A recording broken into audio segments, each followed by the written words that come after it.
After my brother was killed, for years I worked against peace. I was very active in mobilization. I was very active in throwing stones. I was very active in writing. And when I was 18, I decided that I needed to learn Hebrew, even though it was mandatory in my high school and I didn't do it. And when I went to learn Hebrew was the first time I sit in a classroom. Everybody around me is Jewish, but we're not soldiers, we're not settlers. And that interaction was so different. And we started over really weird things, have nothing to do with conflict. We started our conversations about music, the fact that I love country music, which is really strange for Palestinians. And I found a couple of people who did. We talked about coffee and which coffee is better, instant coffee or Arabic coffee. But it was from there that the whole demonization of the other was so hard to follow anymore, because we got to see a human being. And next time there was a suicide bombing in Jerusalem, I didn't think of the enemy and suicide bombing against the enemy. I thought of my friends. And I picked up the phone and I started calling to make sure none of them are hurt. Next time there was a problem in East Jerusalem and somebody was shot, all these people in my Hebrew class started calling me and wanting to make sure that I'm fine.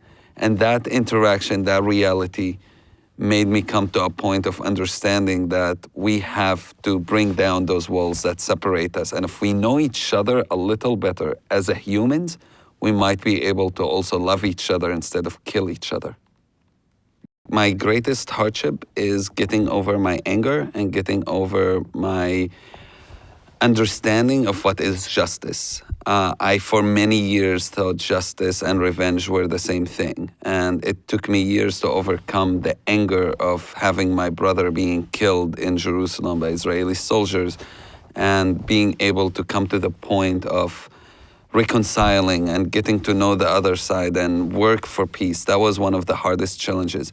But ironically, it doesn't end in one point. Most people want to believe that change happened in 1 minute, and that's not true. The change that happened with me was a process, and this greatest challenge still continues with me today.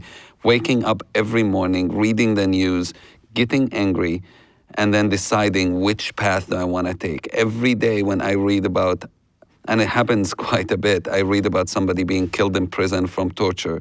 It brings to me the memories of my brother being killed in prison through torture. And I have to again decide that this is not the path I want to take. It's a daily decision, it's a daily fight. After becoming a person who wants to work for peace, I would go to schools and talk to students. And one time I went to an Israeli school and talked to a student who was very angry. His uncle was killed by a Palestinian suicide bomber, and all he wanted is a revenge. And he told me, all I want is to go to the army and kill as many Palestinians as possible. And I looked at him and I said, I totally understand. I had the same pain. I understand where the anger comes from. I understand that motivation of wanting to revenge, of wanting justice and thinking that revenge is justice. I can totally identify. And you know what, take a moment and tell me how you feel. Yell at me. It's fine to yell, it's fine to be angry. But then you still have the ability to make a difference. If you go and kill somebody else, their relative is gonna come and kill somebody else from your side. And we're gonna go into this cycle of killing. And then your neighbor might end up having to suffer because of your action. Is it really worth it? Is killing somebody else gonna make you feel better?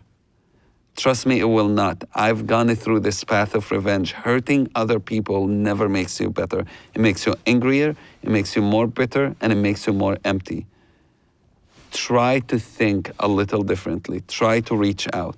And know what's amazing is it was a long conversation, and a couple hours later, he looked at me and he said, I don't know if I can hold a gun anymore. I don't know if I want to even go to the army anymore.